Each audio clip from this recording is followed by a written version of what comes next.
আসসালামু আলাইকুম দর্শক, কেমন আছেন? আশা করছি সবাই ভালো আছেন। আজকে আপনাদের একটি ভিন্নধর্মী একটি বিষয় সম্পর্কে জানাতে চাই। যদিও এই বিষয়টি অনেকেই বিশ্বাস নাও করতে পারেন। ভিডিওতে আপনারা যে জায়গাটি দেখছেন, এখানে একসময় একটি বড় বাড়ি ছিল। এখানে মানুষজন বসবাস করত। এই পাশেই রয়েছে রাস্তা এবং তার এই সামনেই হচ্ছে এই বাড়িতে যারা বসবাস করতেন তাদের পারিবারিক কবরস্থান, এবং ওই সামনেই একটি রয়েছে খাল। কিন্তু এই বাড়িটিতে আসলে যারা ঘর তুলেছিলেন তারা বেশি দিন এই বাড়িটিতে থাকতে পারেননি। কারণ এই বাড়িটিতে তাদের ভাষ্যমতে এই বাড়িতে অনেক বদজিন রয়েছে বলে তাদের দাবি। অর্থাৎ এলাকার ভাষায় বা গ্রামের ভাষায় যাকে বলা হয় যে শয়তান রয়েছে এই বাড়িতে। মূলত এই বাড়িতে যারা বসবাস করতেন তাদের প্রথম দুটি ছেলে সন্তান ছিল। সেই ছেলে সন্তান দুটি আসলে পঙ্গু ছিল। এছাড়া এই বাড়িতে একটি বিশাল আকারের একটি সাপ বসবাস করেন বলে অনেকেই দাবি করছেন।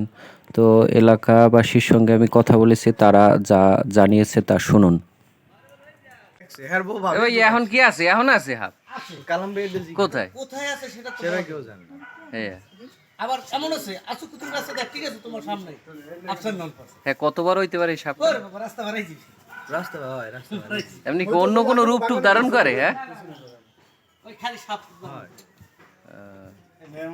এরকম ওই সাপটা আমার জীবনে আমি একবার দেখছি সব ওই ওই বাঘের ওই পরের দিন রাইতে বেশি টালি না হ্যাঁ, কত বড় সাপটা কিরকম দেখলা তুমি? হ্যাঁ, মোটা অনেক দেখেন যে সব এমনি কি এলাকায় ঘুরতো ওই সাপটা? এলাকায় এলাকা না, কিন্তু বাগান মগানে বেশি থাকে এটা আমরা সব জায়গায় সব সময় এটা পাওয়া ই করা যায় এই আমরা সাপ তো মনে করার জায়গায় ওই ওই একটা তো ওটা তো মনে হয় দহনই সম্ভব নয়। আর এমনি ই সাপও আছে মাঠে কালিঞ্জিকে যে সাপগুলো যেটা আচ্ছা, ওই সাপটা কি এখন কি দেখা যায়? দেখছি কোনখানে না এরকম থাকে। ওই কেরা জন আচ্ছা, ওই সাপটা কি এখনো পাওয়া যায় কোথাও? তারপর ওই পাইবেন আমি কম একবার না, দেখার বিনগুলোই চেষ্টা দিবে করলাম, আপনি। দেখা হয় নাই।